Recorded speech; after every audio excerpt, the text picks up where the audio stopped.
All right, good evening, everybody. Woohoo! We're here. We got to get these other microphones going, too. Is this working? There we go. All right. There we go. Show of hands. Is this the first time in the newly renovated auditorium? Doesn't it look great in here? Awesome. We'd like to welcome you to tonight's meeting. I have no doubt we're going to have people trickling in, but we're going to get started. We want to be respectful of your time. So my name is Mark Yandrick. I'm the planning manager with the City of Pontiac. I'm Deborah Younger. I'm the Economic Development Manager with the City of Pontiac. And tonight is really a session being put on by McKenna to have a town hall. It's interactive. We're going to be sharing with you in a second how you can participate on your phones. Some of you may have little pieces of paper if you want to fill out on paper. But this is a good way to provide feedback about the future of the city. And when we say future, that can mean a lot of things. But we're definitely talking about roads and neighborhoods and housing and downtown and corridors and a lot of fun stuff, but that feedback is very important for all of us, not just us up here today, but all of us as we move forward at the city. So, do you have anything else to say, Deborah? Well, we want to make sure, too, that all of this flows together. So some of you may have just a specific interest in housing, say, but remember that housing affects economic development, where businesses go, where transportation goes. So think of these as all interconnected. And we want to make sure that you have a say in the future of our city. We want to encourage you. There are more opportunities to participate. Tell your friends. We'll be doing some mass mailings. But really, it's important that we have a cross-section of the community participate.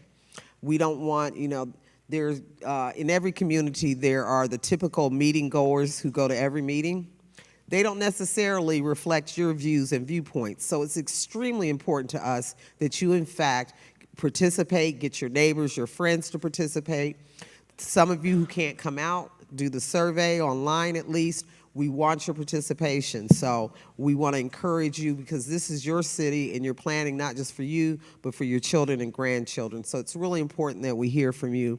And we really want, people to say that this is our master plan. It's not the city's master plan, it's your master plan. And so that's why we're reaching out and wanting you to be a part of the creation of the new history for the city of Pontiac. So thanks to all you who've come, but we also want to see you bring out more people in the next meetings and participate through the survey and are interactive as well.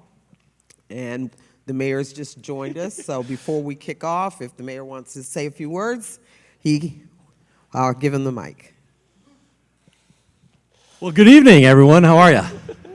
Welcome. This is great to have all of you come out. This is a really important process. I know you just heard from Deborah, our economic development expert.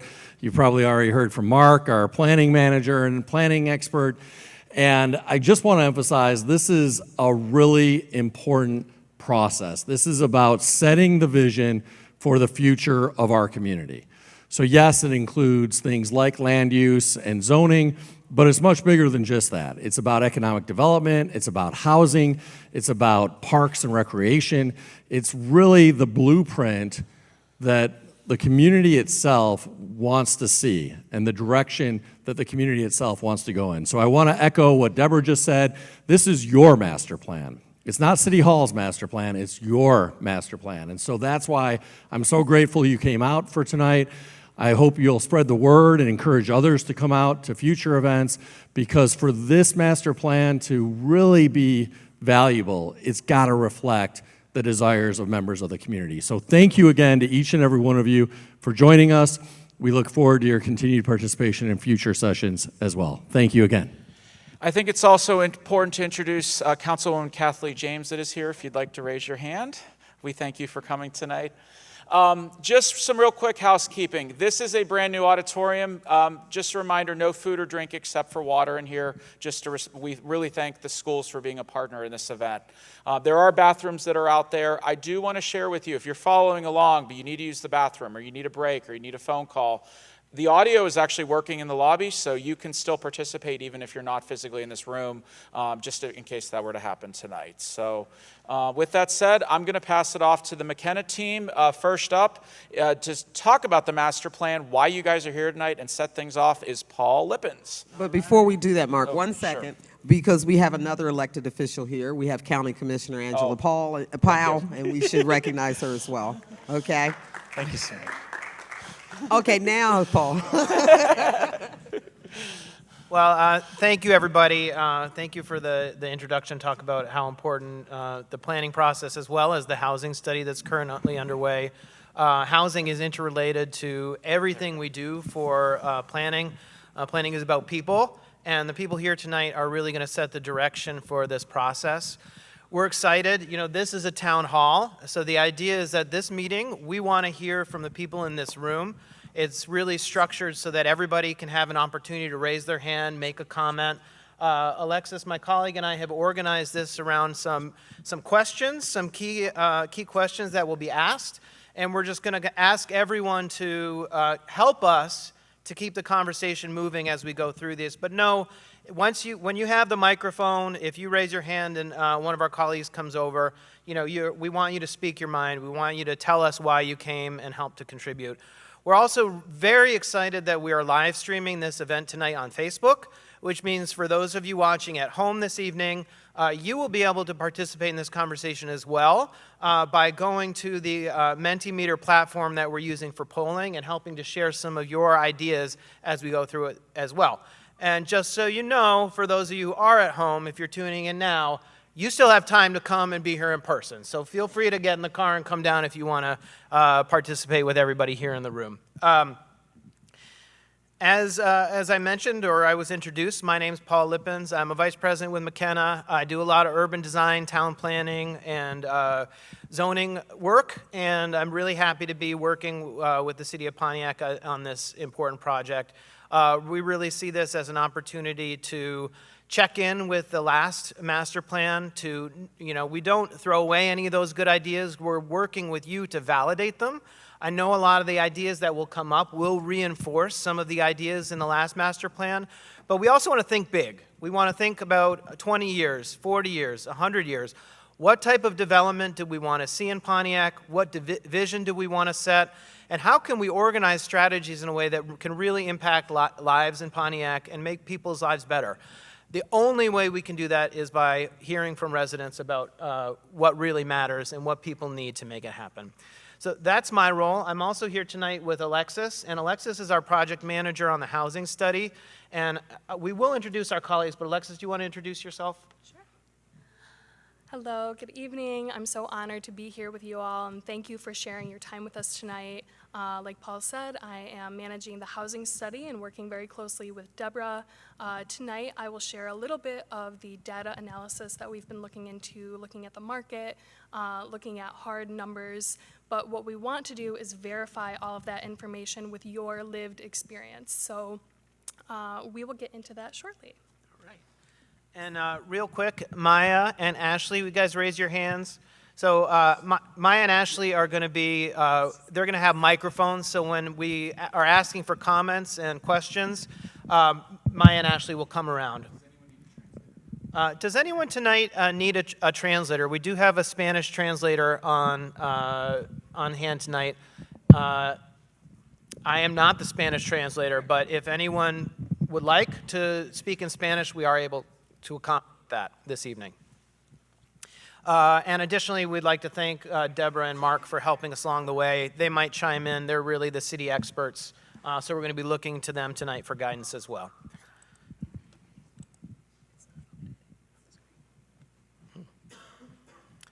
Okay. Just real quick, I'm turning the slides here and it's not updating. So I'm going to close out of this. Let's see if it updates if I press it down here. Yep, let's just do this. All right, so this is Alexis and I. We're doing the run of show this evening. So tonight we're going to talk a little bit about the background for master planning, and then we're going to do a few icebreakers. So we're going to ask everyone that's up to participate in the Mentimeter survey to kind of log in. And those of you who don't want to do that, we are in person, so we can take some questions here in person as well. And there were paper copies offered on the way in too, if you'd like to write answers for us. Alexis is going to lead us through the Housing Summit, which is questions specifically about the type of housing and where specifically in the city people might want to see different types of housing options. Then I'm going to talk a little bit about what's needed in Pontiac. So I want to hear about actions, things that are needed in neighborhoods, and that is organized around the focus areas or goals that City Council identified for this process. And so we'll introduce those and ask people to provide feedback. And then I'll end, time permitting, by going to the Vision Pontiac website and showing people how they can participate online. But for anybody who's interested there is a live survey on visionpontiac.com. There's also a map on there, which is pretty cool. I'd like to show that a little bit tonight. But similar to the big map we have in the lobby out here, you can go online and tell us a little bit about the city right on the web. So what is a master plan? A master plan is a guide for future development in the city, and one of the things that's really important about a master plan is it can be used to update zoning ordinances. So the zoning ordinance in the city controls what type of development is permitted today.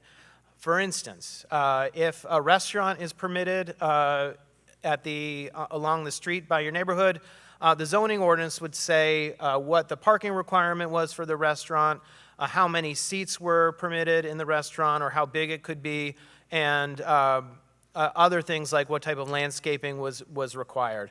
Now, you might say, I'd really like it if there was also manufacturing or small-scale manufacturing permitted on the edge of the district because we need places for jobs. We need places for people to work. The master plan is what allows you to set that vision, so then you can go and update the zoning ordinance in a way that's consistent with city policy. So the great news about this project right now is we have the opportunity to hear from everyone in this room about the types of things that are needed, and then we can literally change city policy to help create that. And by creating this document, your planning commissioners, your city councilors, your mayor, and your city staff will be able to then act in concert to create change based on the policy that we set. And you have a great leadership team here tonight that's saying, we really want this plan, this process to be founded in the ideas of the residents of this community, so we need to hear them to make sure that that will happen. And that's our approach as the city's consultant. We want to make sure that we hear as much as possible about what is needed so that we can ensure that the plan represents those things that we see. And that's why we're doing so many meetings throughout this process, because we really want to hear in a variety of different ways, validate the things that we hear from different people through different conversations, and take the time to learn what we can about the community to ensure that this plan is really based in what residents want to see. And Alexis, do you want to do this slide about the housing study? I was told to speak up, so if you can't hear me, please just wave. So let's see.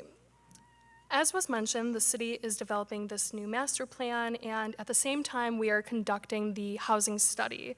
The housing study will be a separate companion document, and it will be the guiding force behind how the city, including elected officials, city staff, property owners, any type of decision makers when it comes to all things housing, this will help guide their decisions so that we can not only build the things that residents want to see, but make sure that everyone has options when it comes to housing.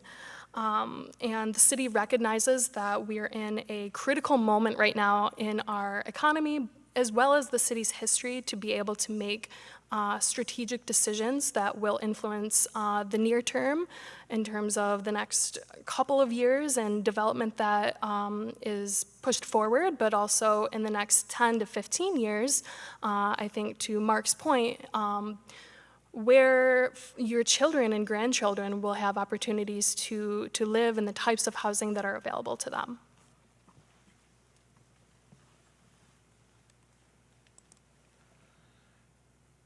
So we kind of already hit on some of these points, but why are these public engagement sessions so vital? This is the opportunity to contribute to setting the city's policy. You might usually show up to a plan commission meeting or a city council meeting to share what you think. Right now, we're kind of even in advance of that. So we're creating the document that the commissioners and the council members will look at when they're considering decisions. It is important to note that the state of Michigan requires that master plans are updated every 5 years. So there is a bit of flexibility in what we do. We really want to think near term with a long-term vision. And we know that the decisions that we make today, the next plan will have an opportunity to update those as well. So we can think big and realize that if we miss something, there'll be an opportunity in the next plan to revise and update. And really, everyone in this room, you're the experts, okay? You know this city, you know what's needed, and we're here to listen and learn and make sure that your opinions are reflected in this document.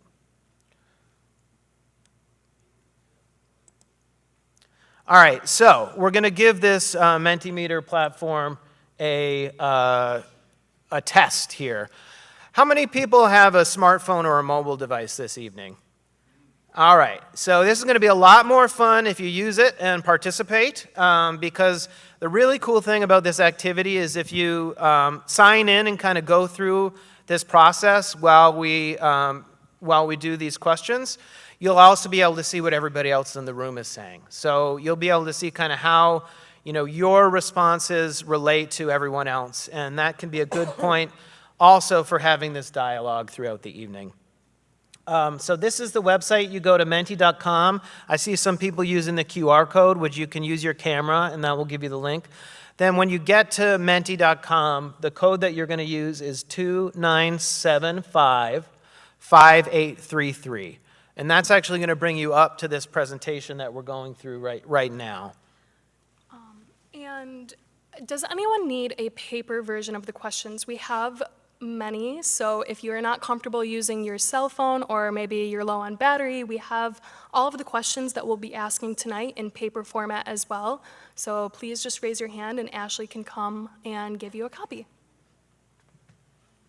All right, so I see people have gotten a second to kind of chime in. Oh, Hold on.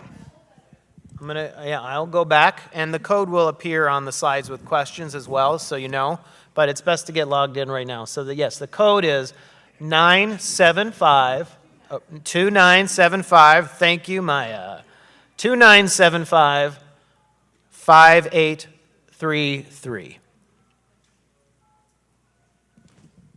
All right. Everybody ready? Yes, One and more time. again, it will come up again.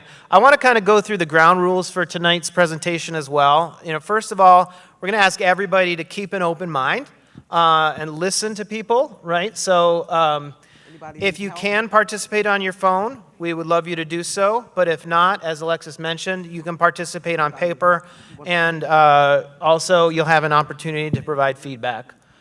If you have a question or a comment to make, we're going to ask that you please raise your hand because Maya and Ashley are here and they have microphones. So one of the things that's important, because we're also streaming this presentation, there are going to be people participating at home.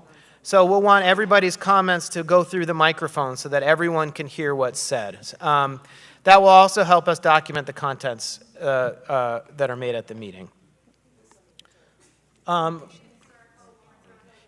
Yep, we'll go back. All right, the code again. So the QR code is here. Paper. I'm going to give more people some time to get in here.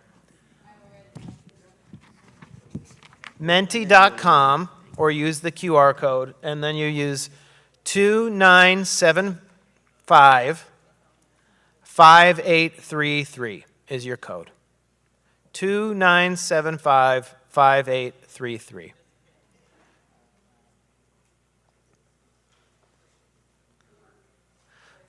So I'm going to leave this here for a second. I was going through the ground rules, and I remember what they are. So we want everyone to speak your mind, raise your hand, and be acknowledged. This is we're in a school, so this is something we all learned in school, right?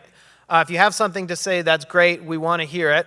But we're going to acknowledge the speakers. And when someone is talking, we want to respect them and listen to what they have to say. Because of that, we're going to encourage short comments, right? Because we want everyone to get a chance. We kind of set this guideline of 2 minutes. It doesn't have to be exactly 2 minutes. I think if everyone has a 10-second, 30-second comment, we'll just get to more people. But the idea is we want everyone here tonight to have an opportunity to participate. And so we will also look, if someone has a comment and they haven't gotten an opportunity to speak yet, we'll want to go to someone who hasn't had their turn to make sure that everyone gets an opportunity to say something that's really important. We are going to try to keep it moving, too.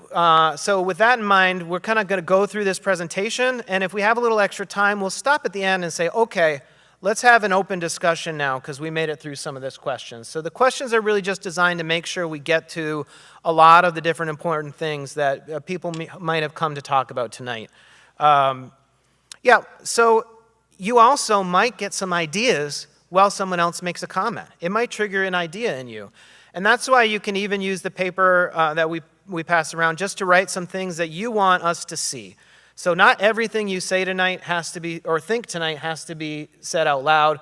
You can write us comments, grab us. You can write it on a piece of paper, a notepad, a sticky note on the way out.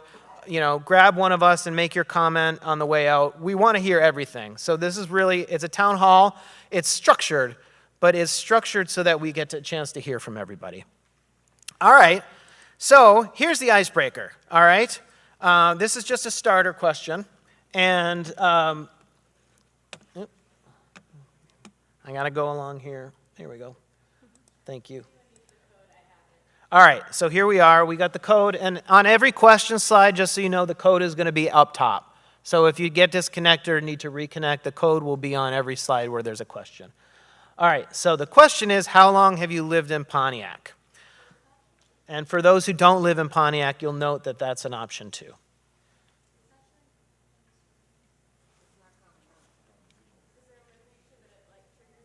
Yeah. Maya, are you having trouble connecting? No, I think the question isn't coming up. It's on the first slide. All right, I'm going to reconnect, and we'll try it again.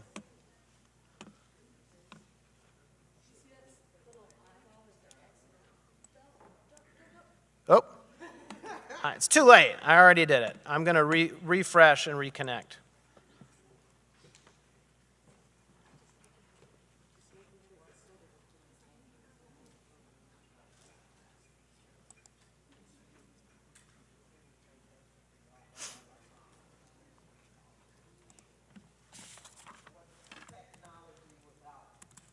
Yeah. So everybody can think about how long you've lived in Pontiac, and I'm going to relaunch and get back over there because we were having a connection issue.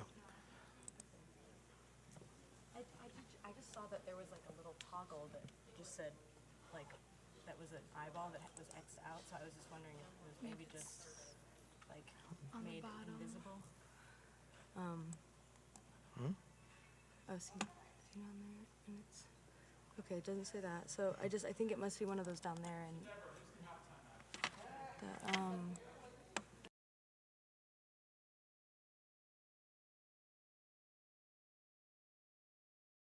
Okay, oh. Are we moving through now? And sometimes you have to refresh.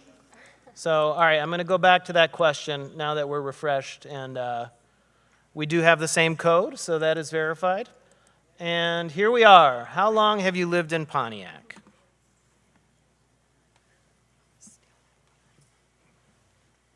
All right, see, and we're getting responses, so it's working.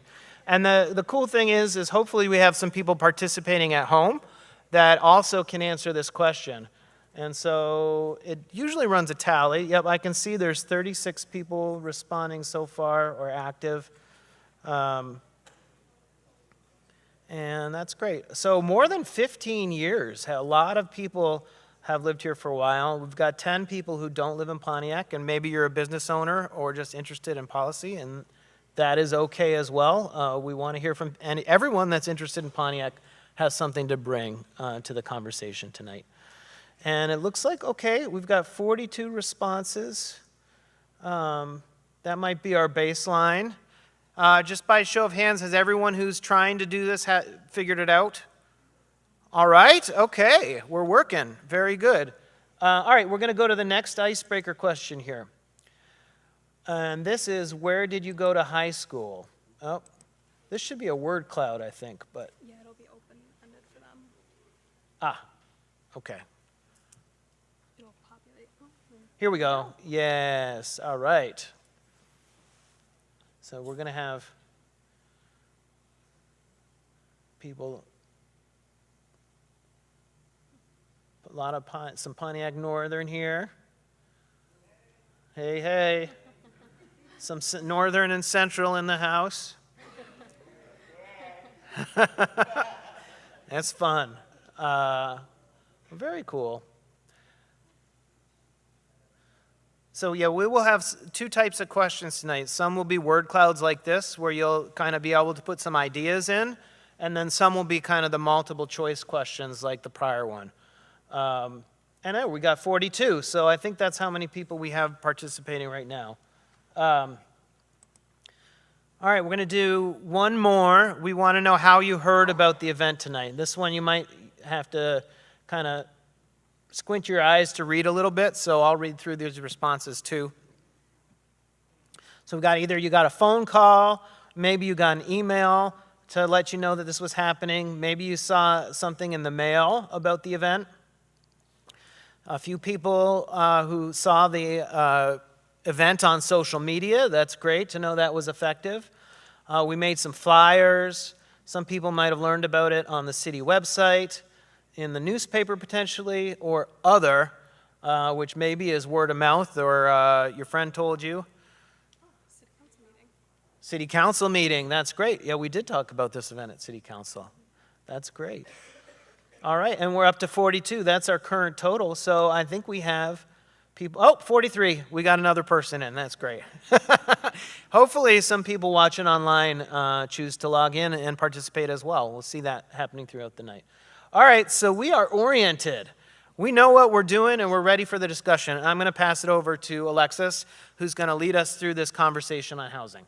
Thanks. All right. I'll stand up here in case you need me. Sounds good.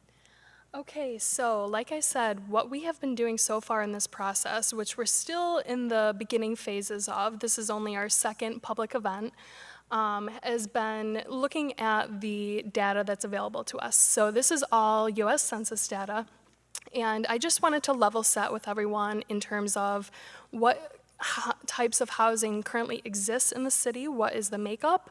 And we lost connection. Yep, you got it. Okay. Don't touch that cord. So, this first sort of data point I have up here is the median household, the unit age, which is 53 years. So this is on the older side when you look at state and national averages. When you have an older housing stock, you're going to have more maintenance issues, and I'm sure you all know that better than I. So that's something to think about as we go through the conversation tonight. And as time has gone on, this unit age has gone down. As new housing is built, the average age will come down, and we would love to see more new development of housing. So, and then this next one is the median home value. So right around $100,000. This has also been increasing over the last several years, which is great. But we know that it is falling short behind the statewide average as well as Oakland County. So currently the Oakland County median is right around $330,000, and the state is right around $240,000. So we know that housing markets do not end at city boundaries. There may be, when you're looking for somewhere to live, you're not just necessarily looking within the city. You might be looking at the surrounding communities, but that's something we want to talk about tonight and understand what that experience is like for you. And what we're going to start with is talking about housing choice, what's driving your choices, and then also housing types. So in the city of Pontiac, we know that most of the housing stock, about 61%, is single family. So this is the traditional home that you think of. It's, you know, the American dream, right? And we know that additionally, there are many that are attached single units. This might be like a condo, so you own it, but it's not a true single family. And then the next most common is 2 units or more. So that's a broad category. This can include anything from a duplex to a typical apartment complex, and that makes up 33%. And lastly, we have 2% that fall into an other type. The other types we will talk a bit about in the next section. And now we're going to get into the questions again, which I know is why you're here, and the more fun part, and not the data.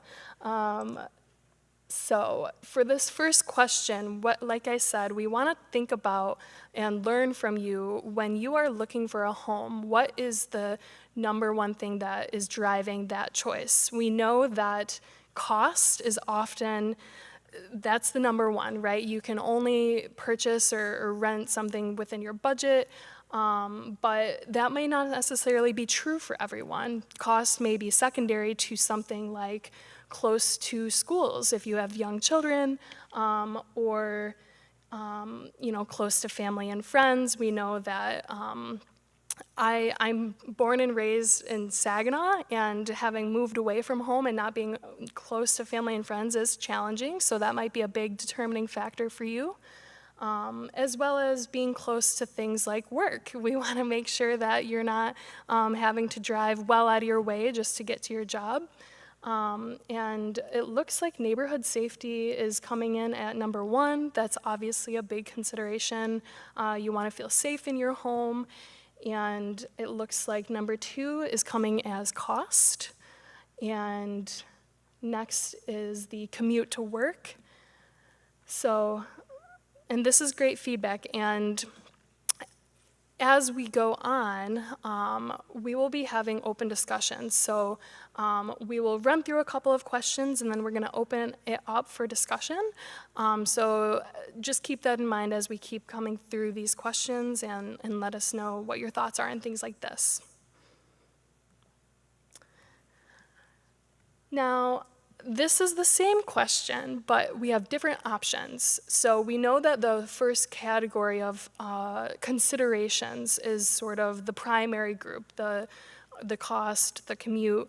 But holding those things constant, if you found a neighborhood that was affordable, it was close to work, it had great schools, what is the next thing that you think of, and what is the next thing that is going to be the most important to you as you're looking for a home? That's what we're looking for in this question. So the size of the home, of course, that's important depending on how many folks are in your family, or if you're maybe looking to live with roommates. Building age and quality, we know, again, with a higher housing median age, maintenance is a challenge. And then the type of unit. So this is what the next set of questions is going to focus on, and we just want to understand from you all tonight what types of housing you think fit in with the city of Pontiac. Like I said, we know that single family is the most prevalent, and that's typical for the Midwest and for most of the country. But as housing costs have risen and it's become so difficult to find something within your area, within your price range, there are a lot of different types of housing coming into the market. So we just want to talk about that tonight. It looks like we're at 47 responses. So, and the number 1 for this is size of home, so that makes perfect sense. And then looking at building age, type, and close to groceries. We know that that's a big concern. We talked about that a lot in our first workshop, and we want to make sure that everyone's got access to all those things that they need. So I'm going to move on to, like I said, talking about housing types. So for this next set of questions, what we've done is pull together a couple of different examples of housing types from around the country. These are real life examples. If you have the paper copy of the questions in front of you, it'll say right on there where that housing type is located. And we just wanted to demonstrate that these are all different types of housing that are being built across the country and that could be built in Pontiac. And if they were to be built here, we wanted to know, where do you think that they would fit in? We don't want to have a case where things are being built that don't necessarily fit in with the existing neighborhood's character and culture. And you'll notice throughout, there are a lot of different styles in terms of some are more modern, some are more traditional. And we're less focused on that tonight, but more focused on the types. So we shall get into it. So the first housing type that we want to talk about is single-family homes. This photo is actually from Pontiac. This is, a standard sort of type of development that you'll see in terms of how large these homes are, how close together they are. The feel of this, when you're living in a single-family home, you don't have to share walls with neighbors. You can have a bit of a yard, a garage. We know those are all things that folks really value. And what we would like to know is, where do you see new single-family homes being built in the city? Where do you think that they would fit the best? And for all of these, we have 4 options, and I know that's boiling it down. There's probably many more specific places you might want to mention, which we'd love to hear about during the comment section. But the first one is downtown or along major roadways like West Huron or Woodward Avenue. The second one is in the neighborhoods, which it looks like is the top answer for this one, which makes sense. And then we've got vacant and underutilized sites. So this is something that Deborah and I talked about. We know that there are a lot of sites that need some love and some care, and that could be turned into something different. This could be something like a vacant commercial strip, could become housing. And we'll talk a little bit more about that later on, what that might look like. And then we also wanted to give you the option of nowhere. So as we get into some more less common housing types, we wanted to give you the opportunity to say, we don't think that fits in our city, and that's okay. So it looks like we're at about 45 responses.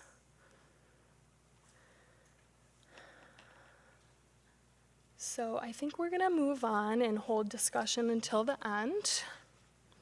And what we'll do, this is gonna be the same question, and we're just gonna cycle through all these different examples. After that, we'll have about 10 minutes for open discussion. So we'll have Ashley and Maya available if you wanna raise your hand to come and give us your comment. Okay, so the next housing type we have to share is duplexes, triplexes, and quadplexes. Now, like I said in the beginning, there are some, we know there are duplexes in Pontiac. The triplexes and quadplexes are a bit less common, and this is true everywhere. So in our field, we often call this what you may have heard of as a missing middle. So these are housing types where you get a similar feel of the single-family home. You've got a smaller building type. You may still have that yard and garage, but you may share it with at least one neighbor. And again, because these aren't as common, it's called the missing middle, and we would love to see more of these types of housing built, because they can give you that same feel as a single-family home while still lowering the cost. So let's see what you guys think. Where do you think that there should be more duplexes, triplexes, and quadplexes? And the photo example that we've got up here is from Columbus, Ohio. I just thought it was a great example because you've got sort of a triplex on one side and then the duplex on the other. And, you know, these can fit in right within the neighborhoods.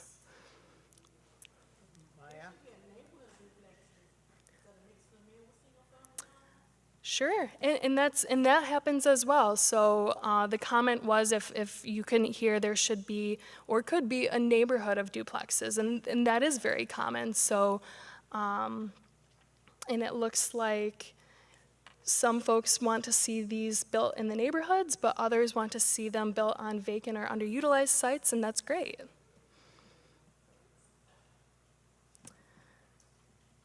We've got about 43 responses. Okay, I'm gonna cut it off at 45 for the sake of time. And next we have townhouses. So this example is from Muskegon, over on the west side of the state. And I'm gonna move on to the question so that you guys can fill in while I'm speaking. But you know, townhomes can mean different things to everyone. They're a bit more ambiguous, but what we're looking at here are multifamily. You're sharing a wall with a neighbor, but you typically have your own front entrance versus an apartment where you may have a shared entrance and a hallway. And these are typically built, the units are side by side, so you may share, again, a wall, but typically you'll see them built with, you can see in the facade that there's one unit next to another, so rather than sharing the ceiling and floor, having folks above you, they're to the side. So this is another example of a different type of housing that can lower cost, but still give you that, you know, you have the front door, you may have a garage, you have the front porch. And it looks like in terms of response, we want to see these in maybe the downtown or along those major corridors and in the vacant or underutilized sites. So we'll keep it moving. So this is something that may be a bit more unfamiliar or something that you may not see in the city currently. And we have titled this Cottage Home Community, and I'm gonna move on so you guys can enter your answers, but this, you know, the more familiar term may be tiny homes. And again, these can come in a lot of different forms. This specific example is from the city of Detroit. There is an entire block where they have built these smaller scale, but still single family. These are single units. You still get the benefit of having a front porch and a yard.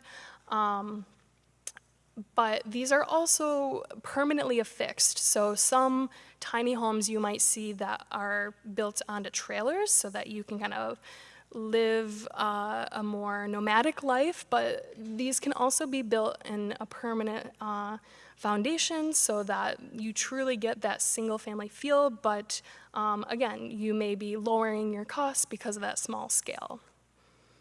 And it looks like a lot of folks may want to see these on vacant or underutilized sites, and that's exactly what was done in the city of Detroit. They took an empty block and filled it in with these really cute, colorful homes.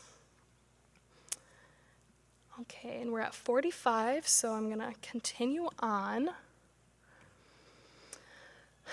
So again, this next housing type we have titled modular or prefabricated homes. So before I move on to the question, before you all start giving me your answers, I just want to explain. So this is a housing type that is becoming a lot more popular in recent years. This is not to be confused with manufactured housing or mobile homes, but what this is housing that is built in a factory.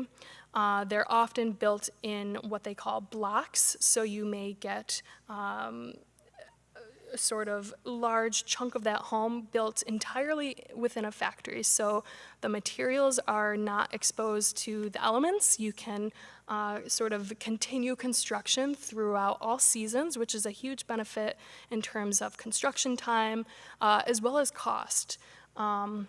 And I want to move on to let you guys start thinking about where this might fit. And again, this is a permanently affixed housing type. So you have the benefit of getting that single family home feel. You can have the yard, the front porch.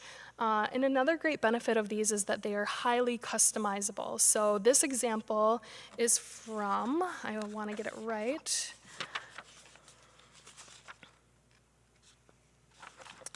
This example is from, I don't want to mispronounce it, Mifflinburg, Pennsylvania. Now, I'm sure like yourselves, I had never heard of this place in Pennsylvania, but they have a modular home factory there, and again, this is a much newer housing type that's coming into the market, but they are being built in Michigan. It was difficult to find examples in Michigan just yet, but I know that they are being built in places like Lapeer, Cass City, and more to come. So we will continue on. Apartment buildings. This is something that I'm sure that you are all very familiar with. And so because of that, I will continue on to the question. This example is actually from Milwaukee. Now, in terms of new construction apartment homes, they can look very different than, say, apartments that were built 10 or 20 years ago. They often have a little bit more of a modern feel.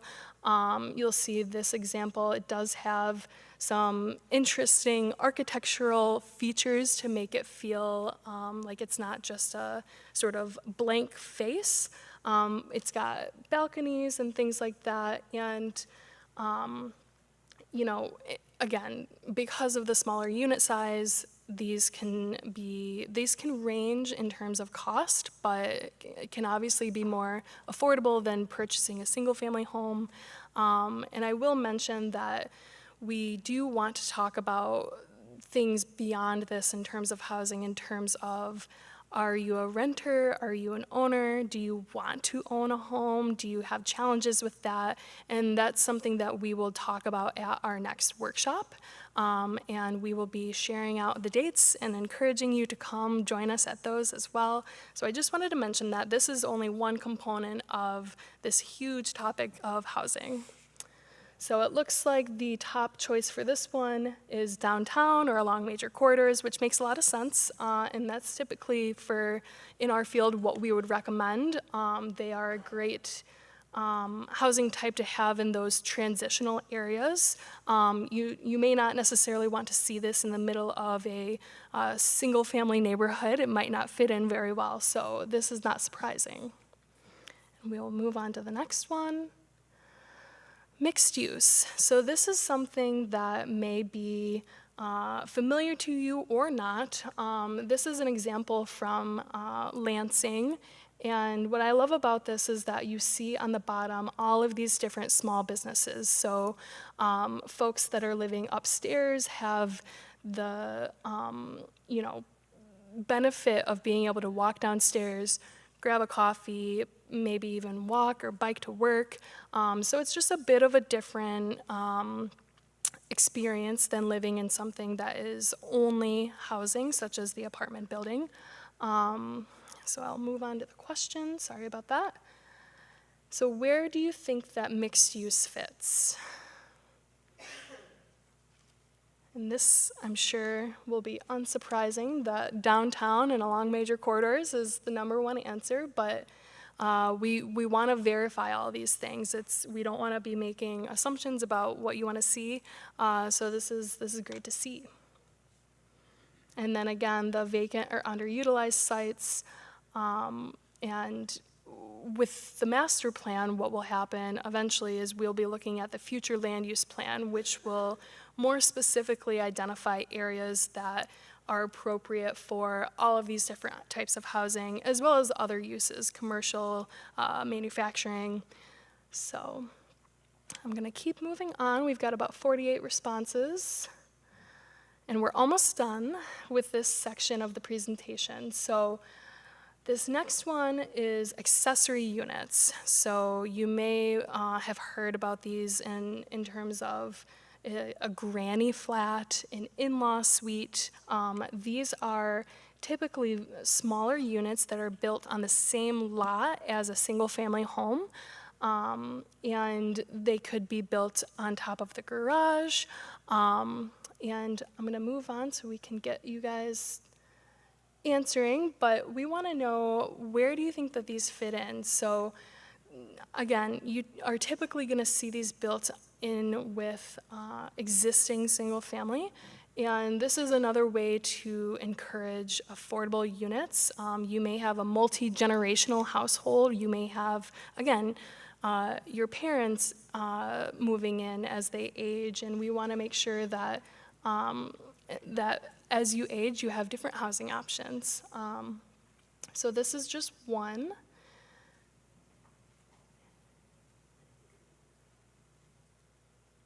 And it looks like we, again, have a lot of folks responding to in the neighborhoods as well as the vacant and underutilized sites, which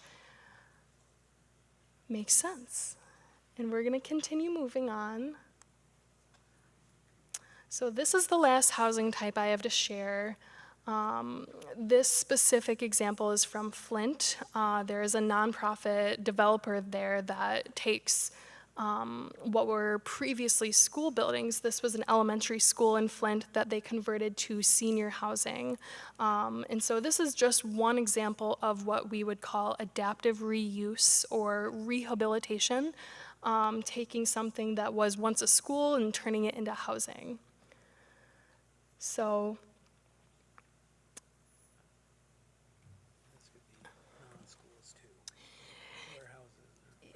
yes, and Paul was just saying this could be any type of old vacant structure. So this could be a warehouse that is converted into housing, any kind of old structure that still has integrity and that we don't necessarily want to lose. It may have historical prevalence, and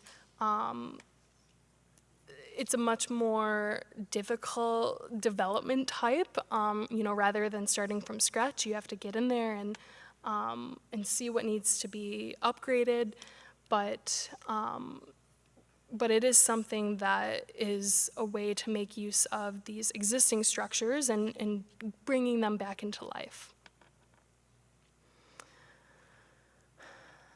So we have about 45 responses, and I think that if we move on, it'll go right into there. So that is the conclusion of the housing portion of our presentation. Yeah, we want to open it up for discussion. We've got Ashley and Maya with a... 10 minutes? Yeah. Yep. So we will have about 10 minutes of open discussion, and we've got Ashley and Maya with mics. So please feel free to raise your hand and let us know, what do you think about this? What was going through your head as you were looking at these housing types and thinking about how you have made your housing choices? Let us know.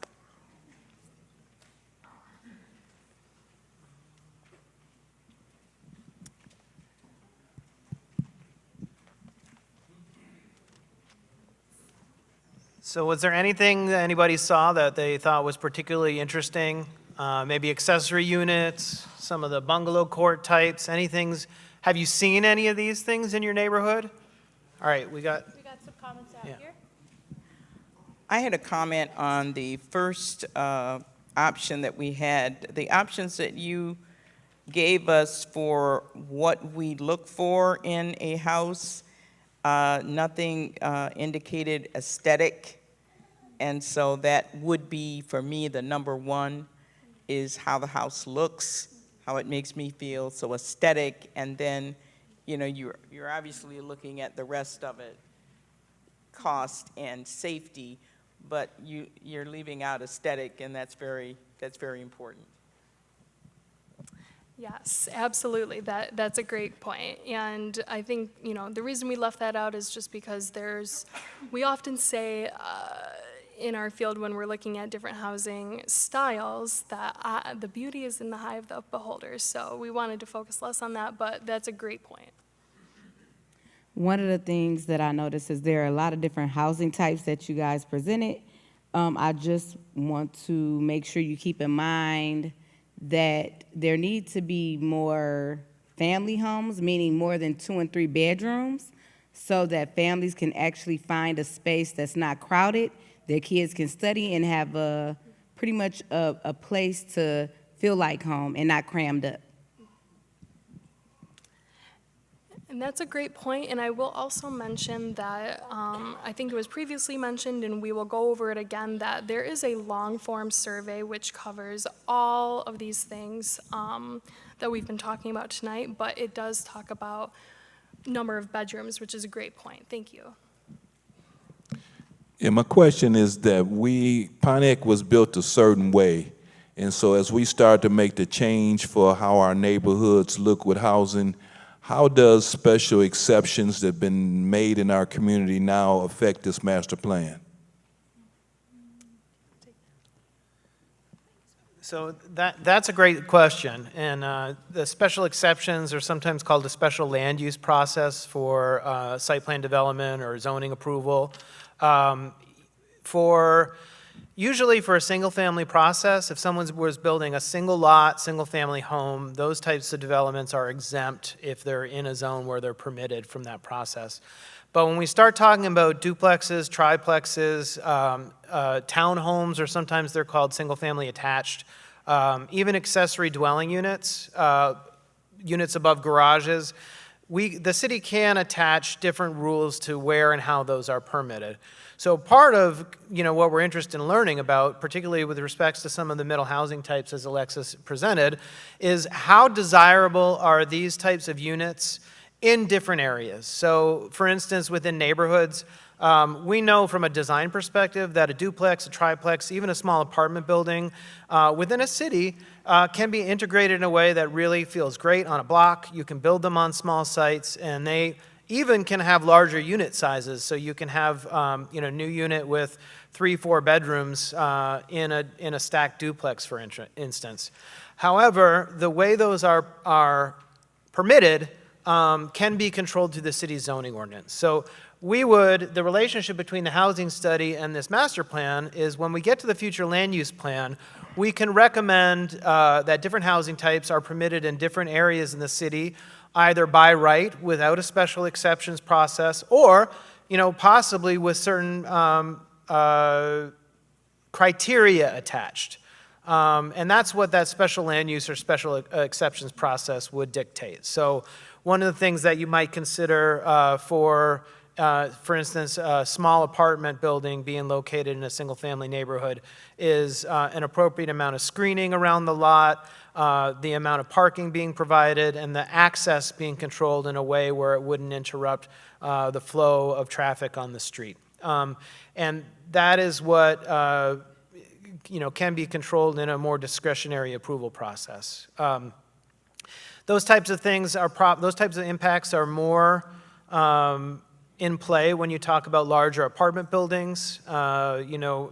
Some of the apartment buildings and mixed-use buildings that maybe are 3-4 stories, between 20 and even up to 100 units. Those buildings will have a lot more trips generated and impacts with accessing the site that you might want to control in a single-family neighborhood through a special exceptions process. More comments. I hope I did a good job answering that, and it was a great question. Good afternoon. Can you hear me? My concern is that there is 3 levels of incomes in the city of Pontiac. There's low income, medium income, and high income. And you focus appear to me on the this diagram that you gave, you catered to the low income, which means if you're catering to the low income, you're not leaving the houses that you're presenting for growth in our community. Where are you going to provide for that in the master plan? Because the homes that I see are apartments, which is low income for single, homes, which is a little single cottage for low income. Everything is catered to low. So if the master plan is catering to low income, are you not expecting growth in this master plan? Sure. Yeah, that's a great comment, and I also was going to say, too, we want to encourage, if someone says something that you agree with, I think it's okay to clap, or sometimes we do the silent clap, but I think it's good to, praise people and let people know, because we're here to talk, right? So I like how you put a point on that, right? But I think that it is important to distinguish between a housing type question and an affordability question. Because one of the reasons why we have a housing crisis in this state is because it actually costs so much to build new housing.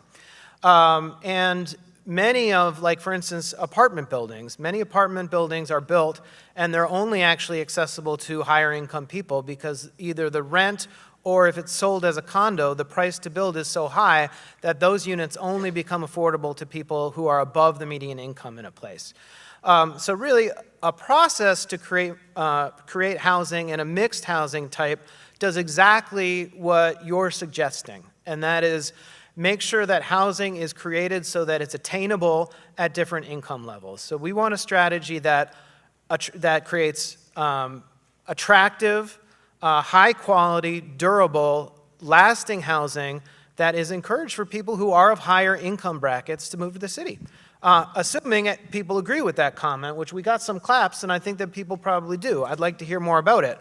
We also need to make sure that housing is affordable and attainable to people who are below the median income or even might qualify at 30 or 40% of median income, because we want to create housing that is accessible and so that people have a place to live. The balance of that and how we set goals around that for the future land use plan is something we want to hear about. So we want more comments on what types of housing and what income level is desirable in different places in the city, because we can create goals and policies around that. And we're here to talk about that tonight, and we will be here to talk about that throughout the remainder of the planning process. Hi.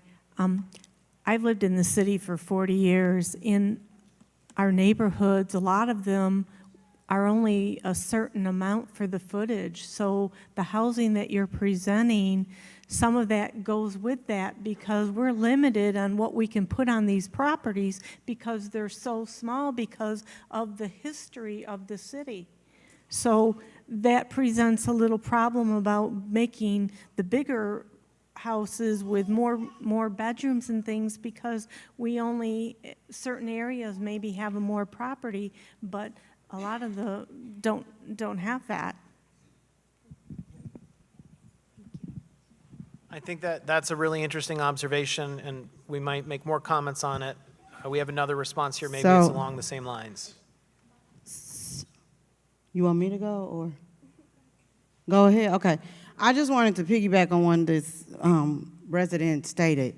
Just to let everybody know, in the housing space, even on our existing lot sizes, with the new technology and the innovation of a lot of stuff that they're doing in that construction space, they are adding and being able to do some of the things on these small spaces y'all wouldn't even imagine. So I don't want y'all to forget the new technology that is going on now for the future and the innovation of the home building space, it's out of sight. So a lot of these pictures that you all are seeing is a lot of the new methods and new ways of building homes, and it's not to say or keep us in the lower income or whatever the case may be. I just want to ask everybody, just stay open-minded and just let's be more open to asking for more visuals so you all can see, because I have interfaced with so many commissioners across this world, and we get to see the new things that are being built across, and it is just so much going on. So don't get so tied into like, oh my God, we got these small spaces, these 1,200, what can we do? It is so much more that can be added to homes now. So when that time comes and we want to see pictures to assure exactly what I'm saying, and I want to help in this space with y'all to bring those visuals so these residents, they see this. so they see, because some of them may have not seen it, so I can understand the fear and what they're looking at. Because we don't want to be stuck in a lot of housing just compressed, like, right? Like we've been in. No, we want to see what is new and innovative. And trust me, you have the leadership that's working for that for you all. Okay? Thank you. Thank you for your presentation tonight. My question, you referenced the significant housing crisis that we're currently in the state. And here specifically in Pontiac, there are a number of vacant lots that are owned by private residents and also private developers. And I guess the question is, what specifically is the city doing to work with funding agencies to support creative financing for the development of these types of homes on these lots?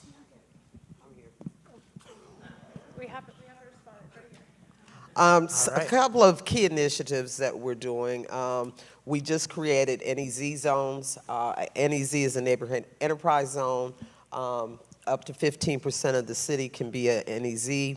That was just approved on August 30th. What an NEZ means is that taxes can be abated for 15 years on new development. And it depends on, and includes mixed-use development. It's abated for 15 years, and it starts burning off in year 12. The other thing that NEZ does is allows existing homeowners to make improvements, additions, and other things to their home without incurring a tax increase for 15 years. You can apply and get homestead. You will, once this rolls into effect, your house, if you are in an NEZ zone, your existing house, it will be noted on your tax bill. I'm working with equalization in the Treasury Department so that when you get your next tax statement, it'll say you're in an NEZ zone. The other thing that we're using now is in 2023, the end of 2023, the state came out with housing brownfield tax, TIFA, which is tax increment financing. Heretofore, brownfields only applied to dirty manufacturing, commercial, and other spaces. We are successfully now using that. We did some of the first projects in the state using this new financing mechanism. So it allows any type of housing can be considered a brownfield. Before, it just had to be a dirty site, but now any type of housing can be a brownfield. So you use the increment of the taxes. It's complicated, but the increment of the taxes can be used to finance those developments. So we capture what we believe are the taxes that are going to go up in value.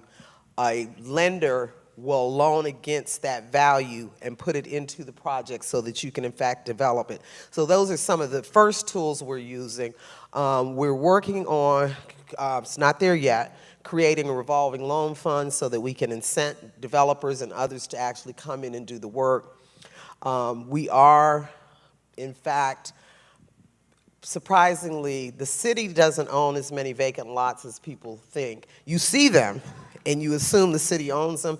In fact, this county and the state own more than we do, and then private developers. So we are working, right now, I am currently selling vacant lots for infill development. If you're doing affordable housing, we sell them to you for $1,000, which is pretty cheap. And we also now, working with the county, the state is going to turn over all of the land that they own in the city to the county. We don't want the state doing that. The county has the land bank, so we want them to go to the land bank. And then the county and the city are going to work to jointly market and pre-qualify some developers. You see that early next year. So we're going to start assembling sites and making them development ready using the tools of the land bank, and again, getting the land back from the state because we don't want Lansing determining what happens in Pontiac. We have a great working relationship with the county and the county land bank. She and I work, we meet regularly, and so we're going to start assembling sites and putting those out. So those are some of the few tools that we're working on. I'm happy to say that right now I have 5 major deals using those. It's been a long time since Pontiac has 5 housing deals all at one time using these new resources. So I'm excited about the opportunities, and we look to develop more creative opportunities as the time goes on. So this isn't this is just the beginning. Yes.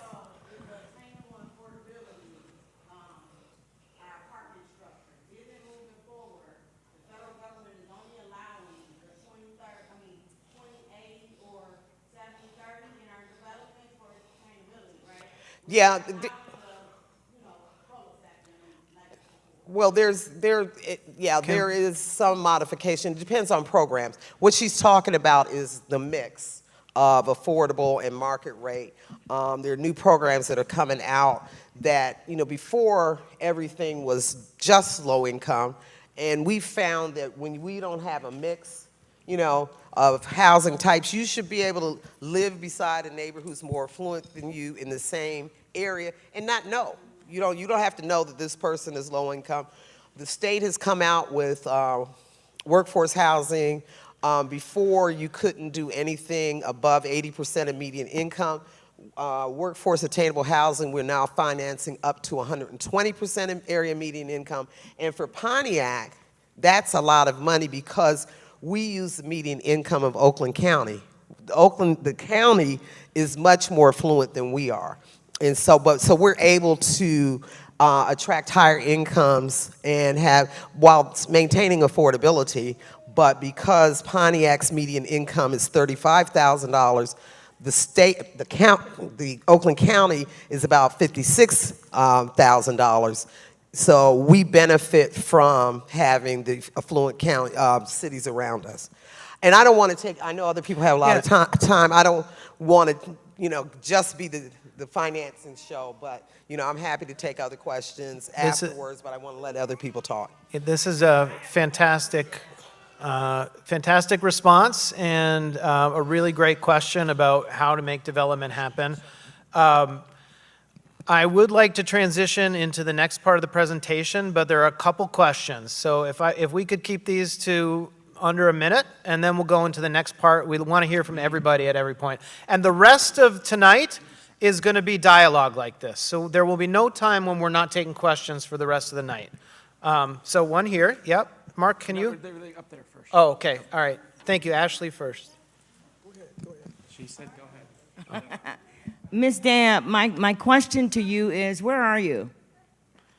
Anyway, my question for the city of Pontiac, and this will probably be directed at Ms. Dabb, I'm wondering if the city of Pontiac has taken some kind of initiative to go along with this master plan and the rebuilding of, the apartments and condos or what have you for the homes that are blighted in the city of Pontiac.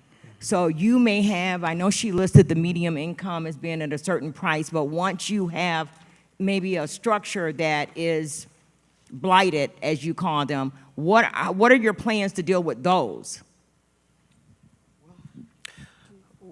We will have the opportunity in the master plan process to set some goals and objectives around that. But in terms of current programs, I think we should take that question.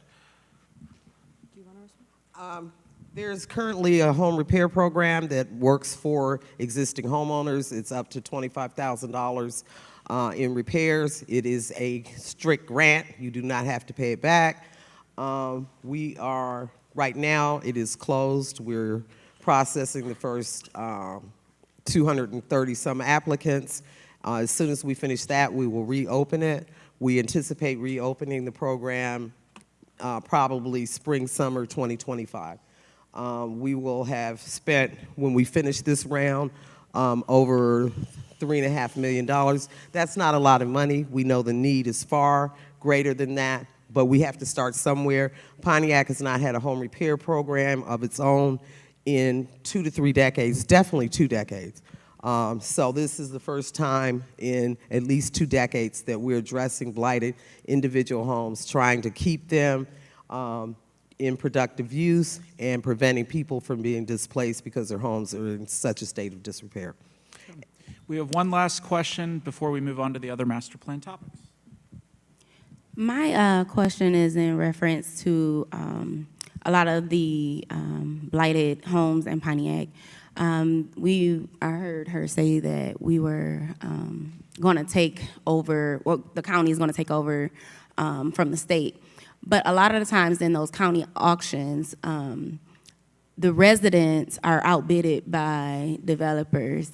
And I wanted to know, is there any plans to have it to where the city of Detroit had, where residents had a private auction where they could buy homes in their city and not be outbidded by developers and other companies?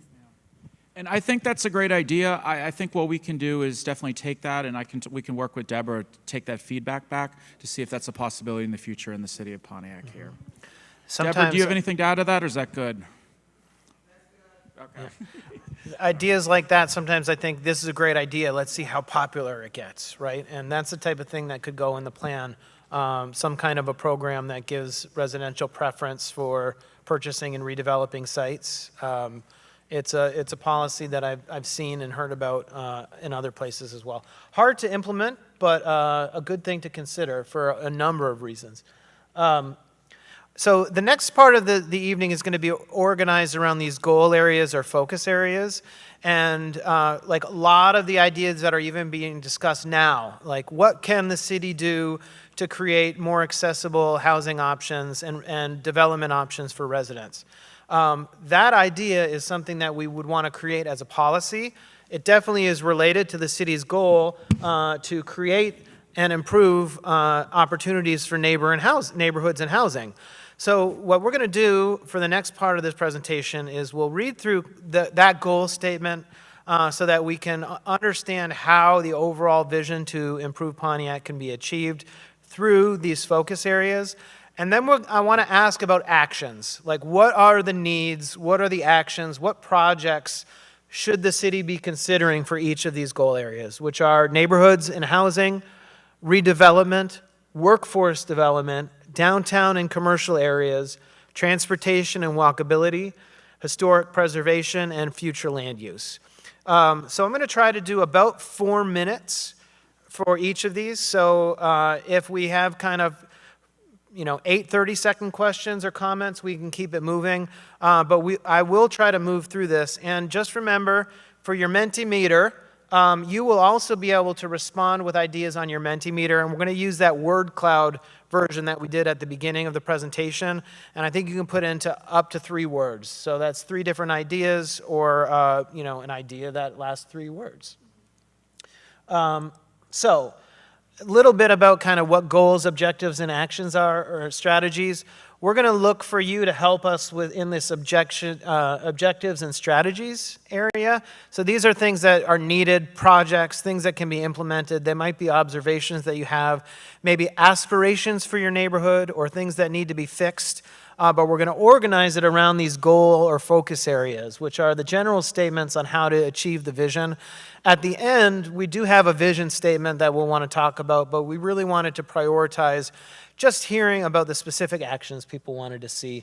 So this conversation will be mostly around these strategies, and we'll be asking for strategies in each of these areas. So for neighborhoods and housing, the goal for neighborhoods and housing that we identified with the steering committee, and we also worked on this at our first community workshop on August 28th, and we'll continue to revise these, but here's where we're at.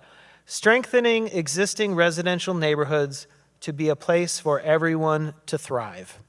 And what we want to know is, what are some actions? What needs to happen in your neighborhoods for these places to thrive? What are your observations? And so if you go to the Mentimeter, put in your code, and you can type in your word cloud here. But we also want to continue that conversation. So if anyone has a response, something that they know is needed in terms of neighborhoods and housing, like for instance, the idea of giving residential preference to people for development opportunities, for purchasing sites for redevelopment. That is an idea that could go in. So, all right, we've got some people responding already. Fixing zoning, fixing housing. Just Alexis is reminding me too, if you're having trouble connecting to Mentimeter, or if you'd prefer to write down your responses on paper, we do have paper comment copies that can be brought to you if you'd like to record your notes with a pen. And anyone has an idea, raise your hand if you'd like to make a comment, because we're actually taking comments as we do this. But I'll read a few of the comments that are going up here right now. So making sure housing is attainable. We have a yow, which is maybe somebody testing. And Paul, We'll see. if I could add, they're looking in Mentimeter for 3 different one-word answers. Now, some of these may work as 2 words, but you have the opportunity to put in 3 different words for neighborhood and housing. So if you have 3 ideas, you can do them as 1 word, but you can actually, I think, use all those 3 words in one response if you want to use it. But yeah, you can respond 3 times if you have 3 ideas and you're concise. We want low-income housing, creating neighborhood redevelopment, adding restaurants that are accessible, fixing the zoning, doing code enforcement. So we got some questions about fixing blighted properties earlier, and that is absolutely a strategy that could be implemented to improve neighborhoods and housing. Affordability. Oh, we got a comment. Thanks, Maya. Thank you. Last but not least, neighborhood and housing action. Please tell me about the abandoned buildings that we have in this city, absentee landlords, and citizens complain 1, 2, 3, 4, 5, step by step. If we talk about affordable housing, let's talk about getting rid of those landlords that are absent and have these dilapidated buildings. District 7 is terrible. Old dilapidated buildings facing the front of a community that have new housing, some have sub-housing, but adequate to live in and not violates any of the codes. So how can you talk to me about housing and I see nothing in that board about absentee landlords who contribute to almost 2/3 for future development in the city? What vision? Youth vision? Young adults? Old adults? We have 4 or 5 visions by different age groups. So why are you jumping up to housing development now and what's in the neighborhood when these complaints are echoed or talked about every day? Try to get these absentee landlords with these old dilapidated 3-story buildings. You want me to take you down there so you can see it? And then talk to us about housing. These are complaints from some of the seniors in MESAC, Michigan Senior Advisory Council, and ombudsman. I am the volunteered ombudsman for the city. I hear the same complaints, but I hear you jumping ahead for action, and you're putting the cart before the horse. Thank you for those comments. To restate some of the issues that we need to address, absentee landlords, neighborhood blight or conditions with codes, and property maintenance and enforcement. So all of those comments I think are relevant and things we can incorporate here. And I'm also hearing a call to action that maybe start with some of the things that people are witnessing, and that the structure of this didn't happen the way this comment maybe thought it should be oriented. And but we do appreciate your participation, and that's a really valid and important comment. And Paul, if I could add, really from these comments that we're hearing, we're taking everyone's questions and comments and really collecting them. Is it true that in these upcoming meetings that we're going to have in October, November, they're going to actually form some recommendations that may be based on some of these comments? Is that correct? Yes, yeah, Okay. and we're going to be working on drafting the plan comments. So we're kind of, right now, what we're doing, this is, I would call it brainstorming activity. So we're capturing ideas to make sure that these ideas get into the plan. And when you meet my team members, one of the things that we'll say is, our promise to you is if you come to these meetings, make these comments, we want you to see those ideas reflected in the plan when it's drafted. We've got a comment here. We're wanting to attract individuals and families to the city that are going to help the city grow and prosper. and we have to maintain what we already have in terms of community roads, streets, lights, and I think that should be one of our priorities because it's not happening now. Thank you. I appreciate that. Street maintenance to make sure neighborhoods are protected and maintained at the level that they're needed for the residents who live there. All right, we got one more comment here, and then I'm going to go to the next one, but we're going to continue to take comments. So who's next? We're good? We're good. I think we're good. Okay, well, thank you for all these ideas to support neighborhoods and housing. The next goal area is redevelopment, and that goal is to attract and actualize new office, retail, commercial, and mixed-use development that aims to serve and provide opportunities to Pontiac residents. So we want to create, new office, new retail, new commercial, and mixed-use development, but in a way that provides opportunities and serves Pontiac residents. So what are some ideas about how we could do this? Maybe their needs, ideas on how new commercial, new office, new retail development, new mixed-use development could be done in a way that would serve and provide opportunities to Pontiac residents. And we can take some ideas, comments, and questions, and anyone has any ideas, they can put them in the Mentimeter or write them down for us as well. One of the ones that was said earlier was, providing incentives or opportunities for residents to purchase properties. This one, tax breaks. That's another type of incentive to provide opportunities to create more businesses.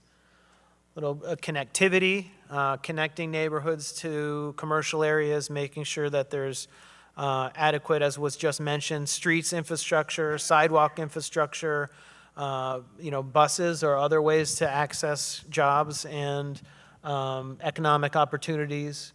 Incentivizing small businesses, so maybe that's startup loans or incubator spaces. We have renovating old schools. As we know, neighborhood schools were one of the places that a lot of local activities would serve as a hub for not just for education, but for community events. And there are a lot of opportunities to reinvigorate some of those sites in the city of Pontiac. Addressing storefronts, vacant storefronts, grocery stores. We have heard a lot about the need for local grocery and access to food throughout this process. And hey, kudos to whoever said daylight that river, baby. oh yeah, daylight the river. We've heard a little bit about that too. Love it. Does anyone have any comments to make on creating office and commercial opportunities in a way that would benefit specific Pontiac residents? Any observations you have or things that might make it easier for you or your neighborhoods? Maya's got someone up here with a comment.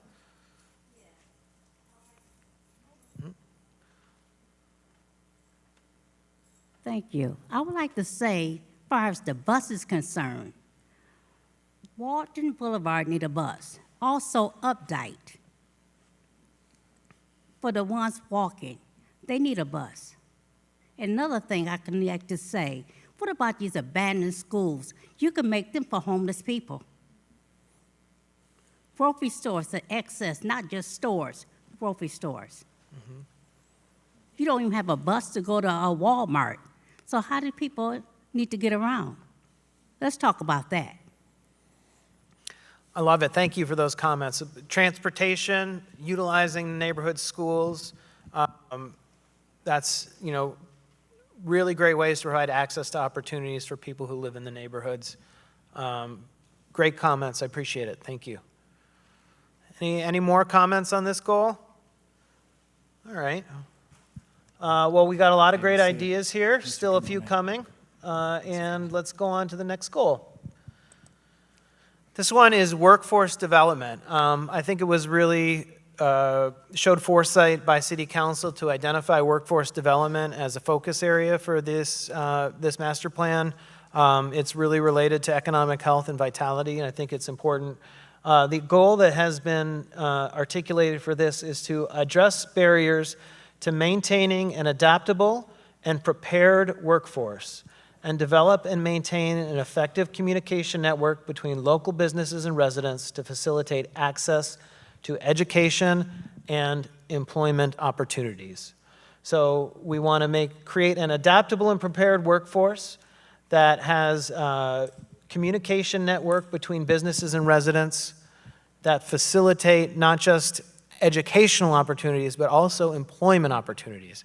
We're trying to create ways for people to get jobs, but also learn the skills that they need to be effective in the modern job market.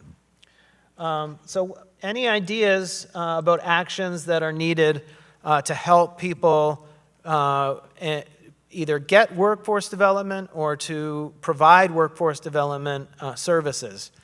It's job training, educational grants, even transportation access has come up a lot in this department.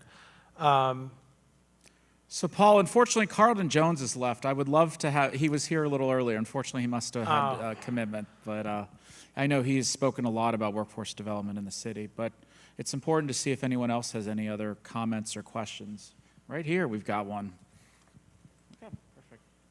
Got two over here. Just a thought to maybe partner with like Michigan Works or mimic like what the Habitat for Humanity does, so that the community, the people in the community can help build these homes, but it'll also help them with the skills to be able to maintain the home so that the property value is not going back down, so that we can stay in our own communities and not have to move out of them to create this space and build all these new homes, and then we be pushed out of our own neighborhoods.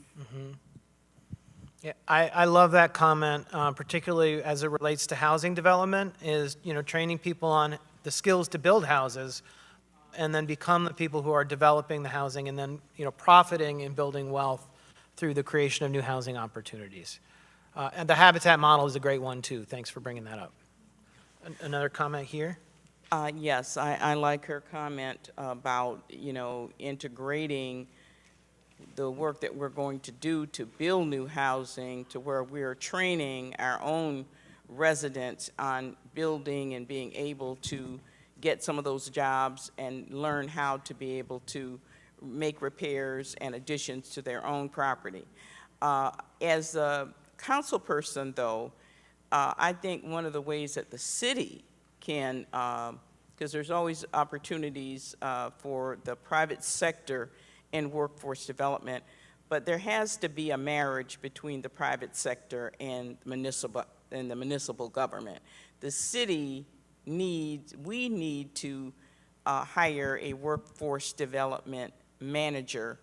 That person would help us to coordinate, because one of the problems is you've got little, you know, entities here and there that are working on workforce development, but in Detroit, you know, they brought all those groups together under one umbrella, and Detroit put their own management, workforce development people that work for the city, working with those outside developers and entities, and they're able to put, you know, they put together so many amazing programs. So it starts with bringing all the different parties together and getting people talking about what we need to do to give our residents more opportunities, because the city of Pontiac, our average income is under $40,000, the lowest in the county and one of the lowest in the state, and we need to set a goal for ourselves of where we want to be in 5 years and put together a plan that says this is how, these are the steps we're going to take to get there. But I think the city has a part, and I think our part is to hire and put those the expertise at the city to help us coordinate and pull together all of the businesses and the entities that are interested in helping our residents, and let's put together a plan. So I think that's the city's part, that we need to initiate pulling together the work of collaboration that's going to bring all of this about. Thank you. Thank you. There were so many ideas in there, but I want to put a point on a couple. One, that breaking down of silos, and sometimes it's as easy as kind of where people's desks are, or 1 day a week collaboration, or requiring 2 times a month that everyone work together. Those types of strategies, we can put those in an action table, and they're measurable. We can make sure that they happen if we put them into the action plan. The other idea that I love that you brought up is that kind of measurement, and it's setting a metric that we can evaluate ourselves against, right? So to say something bold, right, like we want the median income in Pontiac to match the median income of Oakland County, right? That is a bold vision, and it's measurable. We can know if our policies can do that, and we might as well try, right? We might as well set a bar like that. So that's an idea I haven't heard before, but to hear you say it, I love it, and I think we should look for measurable actions like that throughout this plan. So thank you. I appreciate it. Paul, we have 2 more questions. We've Yeah. got one up there, and then we've got one here. Okay. So my comment is, I'm going to piggyback off of Councilwoman James and then this young lady. In order for us, the City of Detroit's program works well together because they have an executive order that requires the developers that come in to follow certain guidelines for participation of local businesses and residents. So in order for us to move forward in the city of Pontiac and have that type of collaboration, it's going to have an executive order that mandates that as these developers come in, whether it's private or public, that they utilize the current residents or some of the residents and then some local contractors. And then that way everybody prospers. Yeah, I love that idea too. Community benefits.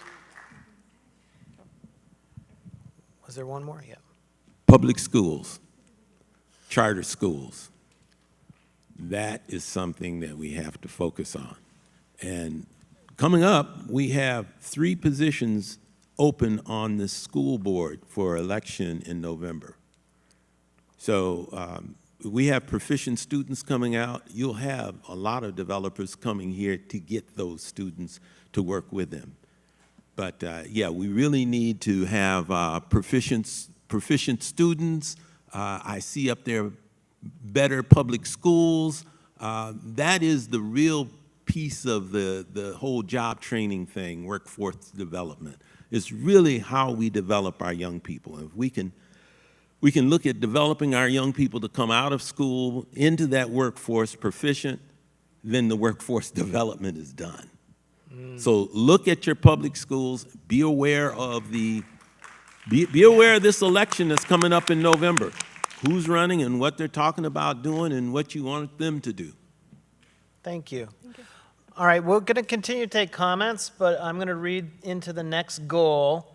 And but if your comment was about this, we can go into that while I kind of read this and people start thinking about it. So the next goal area, let me read this and then we'll go right into the next comment.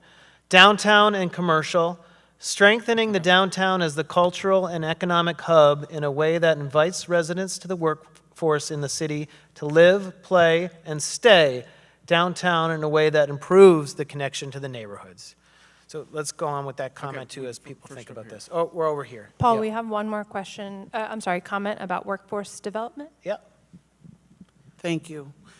Just to piggyback on what the councilwoman said about partnerships, that's very important. But we also have to look at the fact that if we want to have our income level raised in the city of Pontiac, we're going to have to find those jobs that will allow for that. And we know the STEM is very important. We live in Oakland County, the 3rd richest county in the nation. We have all these main companies, and they need to be able to meet with the school district to give a curriculum. We just can't just talk out of the sky here. If we want our kids to leave school and being able to make $100,000 a year to raise what we need in Pontiac, we have to have that collaboration. So it's going to be the city, the county, the school district, and businesses. It's a round table that has to occur. So when we look at an urban agenda, this is an urban agenda. Workforce development also has to include those people who have been incarcerated, who are coming back into our communities. I always say it's nothing a $25 an hour job won't cure. We have General Motors that can help also with this piece. I'm just dropping that in there because we have to look at, we do have a lot of incarcerated people who have been to prison in Pontiac. And unfortunately, a lot of them went there for selling weed, and they're locked up. Not hardened criminals, and now marijuana is legal. So we need to make sure that we look at these people because their kids are in Pontiac schools. And as Mr. Northcross said, we can't just leave out just public school. We have to have the whole piece component. And just another thing that I want to say too, that's been in my mindset, we have United Shore here in Pontiac. We have every day probably I don't know how many thousands of employees they have coming to Pontiac. They would like to have their kids in this area in Pontiac school, but we don't have the means to offer them what they need. So we're missing out on a lot of components, a lot of pieces here. And I don't care what we plan, what we do, if education is not addressed in the city of Pontiac, none of your plans for the master plan will work. Thank you for those comments. We have one more on the workforce development, then we can go. One more on workforce, yes. I'm concerned about the competency level of individuals working in the Pontiac office to provide services, adequate services or above adequate services to the individuals that are seeking their assistance. My personal opinion is I've worked with the program in Detroit, and I've had to call Detroit when I'm trying to assist people to get the assistance or the follow-through that I need for the individuals here that are seeking their services. So when we're talking about providing adequate services and bringing in the ground level, when people walk in the door for intake, they need to get adequate services, testing, counseling, and responding even just to their phone calls, which they don't get. Thank you for that. That's, train the trainers, right? It's remembering that training is needed all levels, and if you want to provide services, job development services, you need to make sure that the people who are administering those services actually know the best tools available and can help. And Detroit is a good model, as you point out. So let's look at some regional successes. We have another comment over here. Bringing people back into the downtown and commercial. We're looking for strategies, too, that would improve the downtown and commercial areas.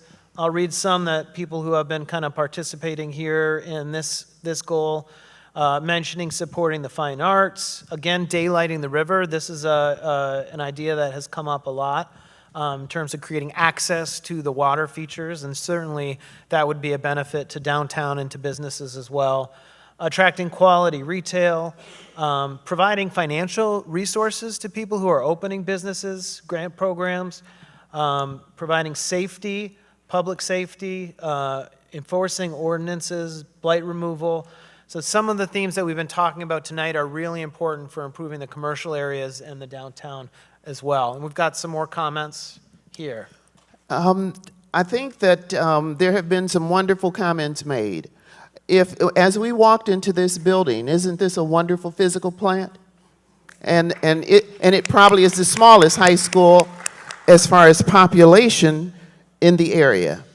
I think that what we need to do is support public education. Charter education caused the demise of public education. Also, schools of choice cause the demise of public education. I think the most important thing is that we support public education. I knew to come into this building because I worked in this building for 30 years. I knew how to come into this building. I knew how to come down to this row because it has leg space. And I want us to realize that the battle that we fight has to be for public education. And when our youngsters learn to read, write, and compute, the world is open to them.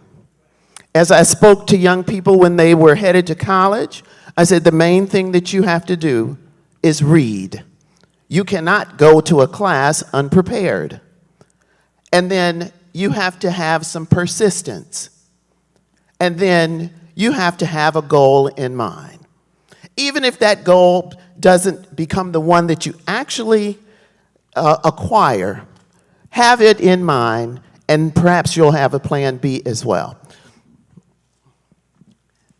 Thank you. I love the putting the emphasis on public education and some of the policy decisions that have also had land use impacts, eroded neighborhoods, and lessened the effectiveness of neighborhood schools. Those connections are intertwined, and it's important to talk about as we do this planning process. Under downtown and commercial actions, our downtown is a recreational marijuana district. And I'm concerned as a council person that orientation will hurt us as well as help us, because it just creates our downtown in kind of an adult district. And I don't think that is the right configuration for downtown. So I think as we plan for this master plan, we need to look at the fact that downtown is going to have significant recreational marijuana facilities, and that's going to dominate. And so we are going to have to plan how we can stabilize that and create businesses, invite businesses there that will kind of counter that.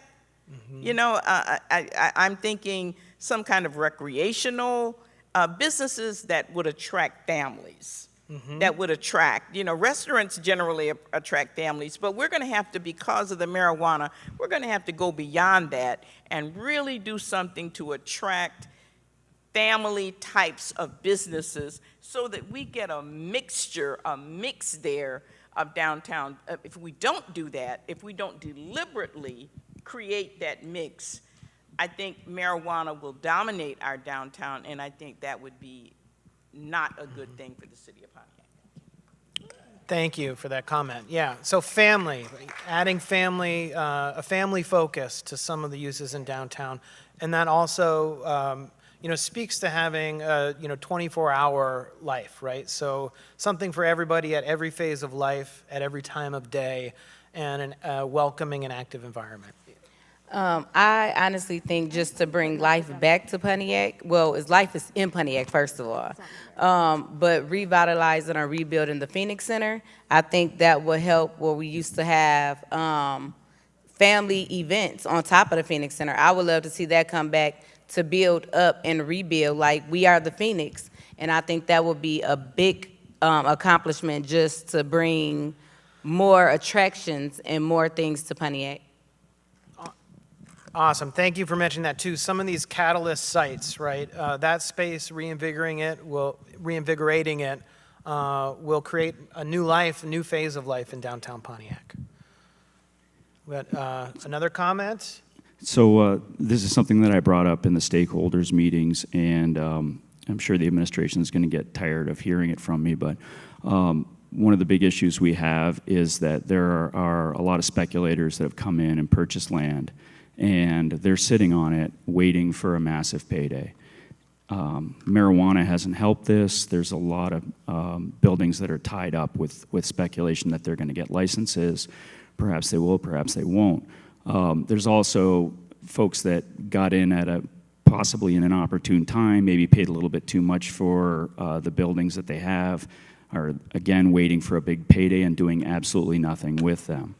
I think that we need to start putting some sort of ordinances in place that allow us to, fine these folks when they're not up to code, that will, put some pressure on them to either get somebody in there as a renter, maybe even under market rate, because a lot of them are trying to get outrageous cost per square foot rental rates, and anything the administration can do that I'm sure has been done in other communities that have faced this, other reviving downtowns, anything that can be done from a legislative standpoint to force these landowners to start utilizing these properties and not having them sit there and just deteriorate. That's an important comment, and it's one that's important to keep making, right? Because that's an ongoing systemic issue that creates permanent, underutilized sites, which we want to encourage to be reused through the process. I'm going to, just so everybody knows, we're at 10 minutes left for the meeting.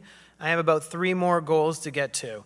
So we're going to kind of pace through these. We're going to keep taking comments, and it's okay if there are a little bit more than 2 minutes, but we do want to keep them relatively short so we can get to as many as possible. And I'm going to keep facilitating this meeting, and please participate in the Mentimeter and put some ideas in as we go.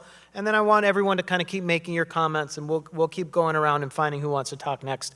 The next goal is transportation and walkability, strengthening opportunities for mobility, and the quality of transportation experiences available in Pontiac. So we want to hear about biking, walking, driving, how to improve the roads, how to improve transit access, how to improve walkability. Any of these ideas we want to hear about right now. And who's next with a comment? Right here. Back here. All right. Hello? I'd like to say one thing. You talk about businesses. Medical is on the rise. Why you cannot get a phlebotomy class in here? It's so many things you can do. CNA classes. It's dialysis classes. Ask me, I know. Garden City got one on Ford Road. I was part of it. Why you cannot take a place like that and set it here and do the training? You got jobs here, but you've taken jobs, everybody from the outside of Pontiac coming here working. What about the people here? A lot of them people out on the road is not trained. That's their fathers and their sons. What about the people of Pontiac? Thank you for that comment. Does someone else over here have a comment? We have one more back here. Oh, over here, sorry. Okay, short and sweet. I noticed I had a business downtown Pontiac before COVID, and I noticed a huge thing. There's a huge disconnect between the community and the downtown. I don't know what it is. We've already had a planning, one of these meetings, a couple of them. I've been to several of them. Nothing's really came of them. I don't know if anything is gonna come of this because I'm still looking for the rest of the community to come in. Because why don't we have any more people here? I don't know what's going on with our community, but this is sad. This is so sad, and it makes me feel very, really sad. So, there's no future for this community. And another thing with the downtown is the noose around our downtown. I don't know when they're gonna fix that noose that's choking out our downtown that will help us thrive, but something needs to happen. And I'm signing off. Yeah. I appreciate the comment. So there's, you talk about the noose around downtown. That's a transportation barrier, right? So creating actually more physical connections between where people live and the downtown is kind of what this goal is about too, right? So fixing the streets, creating more access, fixing the barriers. You're also commenting a little bit too on social barriers. So how do we create more opportunity for these types of conversations and even access to businesses? You mentioned that you had a business. In terms of this process, I am going to share some meeting events at the end of this meeting. We have a lot more meetings, and I just would let everyone know that came, your ideas are valuable. And please invite your neighbors, tell your friends about it. There's more opportunities, but we would love it if this room was packed. We're streaming so that people can provide comments at home. But even though the room's not packed, it doesn't make this conversation any less valuable, because you are here to share all of the ideas that you've experienced, your experiences. So these contributions that we're talking about tonight, the conversation we're having tonight is valuable and will affect this plan. And we got to keep the faith, keep coming, and let people know if they come too, they'll help make a difference. We'll go over here. Yeah.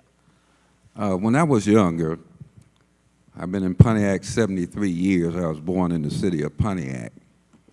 And I noticed over the years, I've served the city of Pontiac in law enforcement, and I've seen a lot of things happen around Pontiac prospering. Bloomfield, Farmington Hills, all these places are prospering. But I do know that at one time, Oakland County was one of the rated among the top 10 richest counties in the United States.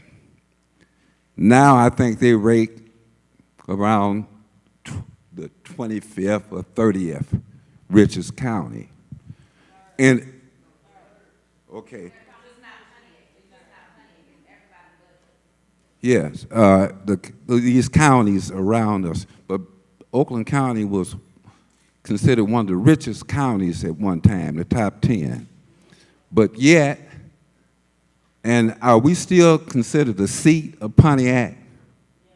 We're the seat. Now, if I'm a king, I'm the seat, I want to look good for all the other counties to see me, especially if I have the funds. I want them to see that we are prospering. We had General Motors here, you know, one of the biggest industries, to make Pontiac be sitting on a hill, you know, but all the money is going outside of Pontiac. They never invested in Pontiac. Pontiac, at one time, Pontiac Central High School was one of the most highly rated high schools in the state of Michigan. Pontiac Central High School. We had Hayes Jones, amen, gold medal winner, Mickey King. We had all that going on for us. But we're not being treated properly, I don't think, by the county of Oakland County. I think county ought to invest a lot more money in Pontiac and make it be what it's supposed to be, the seat of the city. And if we're not going to be the seat of the city, of the county, then what? But they've been doing it. It's been a plan. You know, they've been taken away. Pontiac Central had, and Pontiac Northern had some of the best athletes, but yet they came up, a plan was devised where the good athletes of Pontiac, they were going to make the athletes pay in the city of Pontiac to play. So all these communities around us, Brother Rice, all of them, they recruited the best athletes out of Pontiac. Instead of us being the top, Pontiac Central Chiefs were the top, playing basketball, football, track. Jim Nelson, our marching band. I was in the marching band. We were on TV, stepping and doing wonderful things. Amen. But someone devised a plan to make Pontiac athletes pay to perform in Pontiac schools, and so they do all our fine athletes They took them and they played for all these other teams that had these state-of-the-art schools. But how come we don't have the state-of-the-art schools? We're supposed to be the seat. So I think that a lot more pressure should be put on Oakland County. It's been years we've been going down and down. Pontiac had over 75, 80,000 people in it. How many we have in Pontiac now? 62,000. 62,000. We lost nearly 18,000 people because of the politicking. So the pressure should be put on Oakland County if we're going to be the seat, because they're trying to do something right now. I heard that Oakland County is going to take some of the positions outside of Pontiac, and they're going to build an office or renovate an office downtown Pontiac. I'd love to give you an update of everything you're doing, sir. To put some county workers in there, because all the county, but the county, most of it sits right in, some of it is in Pontiac, but some of it's on the outskirts of Pontiac. Hey, sir, I'm your county commissioner, and guess what? What? You are absolutely right with how the county has neglected our city over all those years, but I am here to tell you, since Angela Powell got in that seat, which is me, and I've heard from a lot of our great leaders that has been leaders here, a lot of these leaders, and Causey Mitchell, you right there, a lot of you all can attest that the county is doing more now in the last 6 years I've been there that they probably have ever did in the history that they've been a county. And I'm going to say this. The only reason why we getting that love and that attention now is because L. Brooks Patterson is out that seat, and a man named David Coulter is there.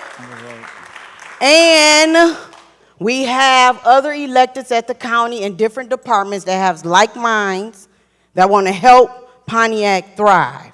So, to answer your question about the Phoenix Center, yes, that was one of my main projects on my list.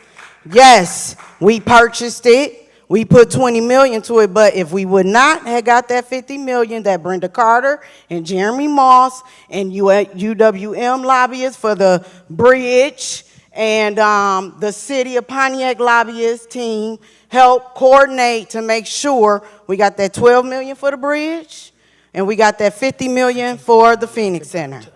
And yes, we are going to open up Orchard Lake. We are going to open up Saginaw Street. We're going to reposition the parking structure. And we still gave the city of Pontiac 2 acres to make sure that they recreate the entertainment space. And the parking structure, they're probably going to subcontract out. We want nothing to do with it, but that could be a money generator for the city or whomever going to run that. We also going to bring 600 employees downtown, and it's including the Board of Commissioners and everybody in that Waterford Executive Building. They're all coming downtown to the seat of Pontiac. And guess what else the seat did? We partnered with the city. They kept the ownership of Hawthorne, which I fought for that because the county don't need the ownership. But we would love for you all to make a county park finally here because we are the county seat. And we had a park everywhere else in the county but the Pontiac.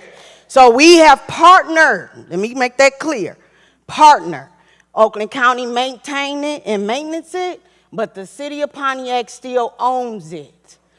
I'm not about selling no land off or letting them take nothing from us. And that was an order to me from you all, okay? I follow orders really, really well, and I would love to. Now I'm hearing it. I need to do a robust town hall so y'all can hear of everything that the county is doing here. It's so much going on, I can't even keep up. But I will tell you all this. I am out there working, and I'm doing my damn best. And y'all got a county commissioner that listen. So if there's anything I'm missing or need to be criticized, because that's the only way I get better, y'all let me know. But I'm out there working. Thank you. All right. Thank you. Drop the mic, right? Drop the mic. So I think that's a great way to close this. We definitely understand that many of you have comments you've wanted to share tonight, but there's just not enough time to be able to do that. So we are going to kind of close this session up. I think one of the most important things is a big thank you to all of you for coming out here. We are not doing this to build momentum. We are doing this to actually set a precedent, to set the policies and strategies to help move this forward. There's definitely motivation. There's definitely ideas that each of you have. Please keep contributing. There might be things you think of tomorrow. This process is still going till the end of November, and into December. So please check out our website, visionpontiac.com. Paul, do you want to take it from here? Yeah, when you go to visionpontiac.com, you can click on a link that says Get Involved, and you'll be able to find the online survey, which is more of an online survey, long form. So you dive into a little bit more issues even there than we talked about this evening. We also have some events coming up. So this was a town hall. How many people like the town hall format? Did you like having the mic tonight, being able to make some comments? We do have another town hall planned. Our next two are actually going to be more of a community meeting format. So we will have breakout sessions, some maps out, and we'll be looking to kind of do some work, roll up our sleeves, and work on some of these issues and drafting the plan out together. And then looking into November, we will have a town hall meeting, another one like this on November 14th, where we'll be looking to do more of this Q&A style. And then we have on November 20th another community meeting. So 2 community meetings in October, 2 in November. We're really looking forward, and we'll also be talking about these at each of the council district meetings as well. So if you can't make it to one of these events, you can go to your district meeting, provide some feedback there as well. The other thing you'll find on visionpontiac.com, similar to the map that you saw on the way in, you can make some notes for us on that map, and we will input them onto this map. But if you go on to visionpontiac.com, you can also go onto this asset map. And you can tell us about the places you live and the things that you want to see by adding markers and comments onto this map. And this is really cool. It's a collaborative map. So you'll also be able to see the things that other residents, other business owners, other contributors, stakeholders have said about Pontiac. And you can learn, contribute, and provide some ideas to us right on this website. And for those watching at home, please take the opportunity to go to visionpontiac.com and share some of your ideas through this online platform as well. And that's it. Here's some contact information, and we would love to hear from you and have some convos on the way out. Thank you, everybody. Thank you for your time. I do want to mention there is a virtual webinar Tuesday at 5 p.m. We thank you for coming. There is water and some snacks. We understand that you can't have food in here, but we thank you for coming out during the dinner hour. We cannot wait to hear from you, and please contact us if you've got any questions or additional feedback as we go. Thank you.